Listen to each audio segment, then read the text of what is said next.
Skin care అనేది ఆడవారికి మాత్రమేనా మగవారు కూడా వాడచ్చా? హాయ్, నా పేరు doctor Ravli L Manchli, chief dermatologist, నియా dermatology and aesthetics.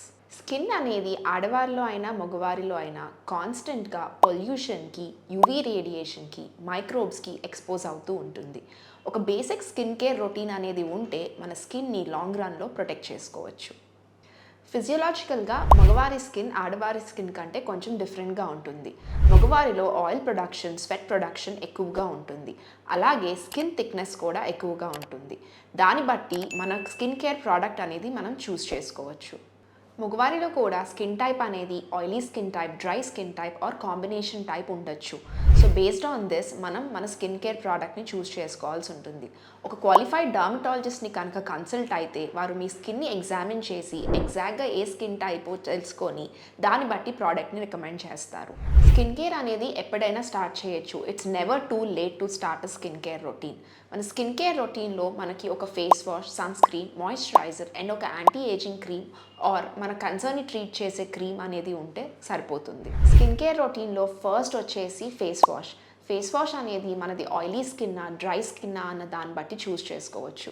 Oily skin ఉన్నవారు ఫోమింగ్ ఫేస్ వాషెస్ వాడితే స్కిన్ ఫ్రెష్గా ఉంటుంది. అదే డ్రై స్కిన్ ఉన్నవారు అయితే సూదింగ్ ఫేస్ వాషెస్ వాడాల్సి ఉంటుంది. డ్రై స్కిన్ ఉన్నవారు యాక్టివ్ ఇంగ్రీడియంట్స్ని అవాయిడ్ చేస్తే మంచిది. సూదింగ్ ఫేస్ వాషెస్ వల్ల స్కిన్ ఇంకా డ్రై అవ్వకుండా ఉంటుంది. స్కిన్ కేర్ స్టెప్లో నెక్స్ట్ వచ్చేసి సన్ స్క్రీన్. సన్ స్క్రీన్ అనేది మళ్ళీ మన స్కిన్ టైప్ బట్టి డిసైడ్ చేయొచ్చు. మామూలుగా మ్యాట్ ఫినిష్ సన్ స్క్రీన్స్ అనేవి ఆడవారు ఎక్కువగా ఇష్టపడతారు. బికాస్ దాంతో ఒక మేకప్ లాంటి ఎఫెక్ట్ ఉంటుంది. మగవారిలో already oil production, sweat production ఎక్కువ ఉండటం వల్ల ఈ మ్యాట్ ఫినిష్ సన్ స్క్రీన్స్ వాడితే ఒక వైట్ కాస్ట్ లాంటిది ఫామ్ అవుతుంది. అందుకనే నా సజెషన్ మగవారు fusion water or lotion based sunscreens వాడితే చాలా న్యాచురల్గా ఉంటుంది. మాయిశ్చరైజర్ చూస్ చేసుకునే ముందు మనం ఒకటి గుర్తుంచుకోవాలి. మెయిన్గా మనం ఎలాంటి ఎన్విరాన్మెంట్లో ఉంటున్నాము. ఎక్కువ ఇండోర్స్ ఉంటూ ఏసీకి ఎక్కువ ఎక్స్పోజ్ అవుతుంటే స్కిన్ ఊరికే డ్రై అయిపోతూ ఉంటుంది. సో ఎక్కువ మాయిశ్చరైజింగ్గా ఉండే నరిషింగ్ మాయిశ్చరైజర్స్ వాడితే మంచిది. మాయిశ్చరైజర్స్ కూడా cream based, lotion based, water based ఉంటాయి. మీ స్కిన్ టైప్ బట్టి మీకు ఏది నచ్చింది అన్న దాన్ని బట్టి మీరు చూస్ చేసుకోవచ్చు. ఏజింగ్ చేంజెస్ అన్నవి ఆడవారిలో లాగే మగవారిలో కూడా చాలా కామన్గా చూస్తాము. 30+ ఒక యాంటీ ఏజింగ్ క్రీమ్ అనేది మన రొటీన్లో వాడితే చాలా ఉపయోగపడుతుంది. రెటినాల్ అనేది is the best anti ageing cream everybody can use.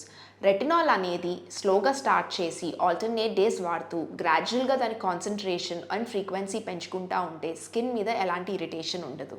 Skin care అనేది టీడియస్ ప్రొసీజర్ అవ్వక్కర్లేదు. ఒక basic face wash, sunscreen, moisturiser and ఒక యాంటీ ఏజింగ్ క్రీమ్ అనేది మీ రొటీన్లో వాడుతూ ఉంటే మీ స్కిన్ని చాలా ప్రొటెక్ట్ చేసుకోవచ్చు.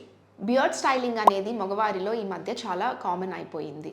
బియర్డ్ స్టైలింగ్ కోసం ఆయిల్స్ అనేవి వాడటం వల్ల పోర్స్ క్లాగ్ అయ్యి యాక్నే ఆర్ పింపుల్స్ వచ్చే ఛాన్సెస్ ఎక్కువగా ఉంటాయి. అందుకని ఆ ఆయిల్స్ అవాయిడ్ చేస్తే మంచిది. వన్స్ ఇన్ 2 వీక్స్ కానీ నెలకొకసారి కానీ ఫేస్ని ఎక్స్ఫోలియేషన్ చేయటం వల్ల, ప్రిఫరబుల్లీ కెమికల్ ఎక్స్ఫోలియేషన్ చేయటం వల్ల డెడ్ స్కిన్ సెల్స్ అన్నీ పోయి స్కిన్ ఫ్రెష్గా ఉంటుంది. మగవారిలో స్కిన్ కేర్ రొటీన్ గురించి ఆర్ మగవారిలో మోర్ ప్రోడక్ట్ ఇన్ఫర్మేషన్ గురించి మీరు ఇంకా వీడియోస్ చూడాలనుకుంటే కింద కమెంట్స్లో కమెంట్ చేయండి. ఈ వీడియో మీకు నచ్చినట్టయితే ఆర్ యూస్ఫుల్ అనిపిస్తే మీ ఫ్రెండ్స్కి షేర్ చేయండి. ఇలాంటి వీడియోస్ కోసం నా ఛానల్స్కి సబ్స్క్రైబ్ చేయండి.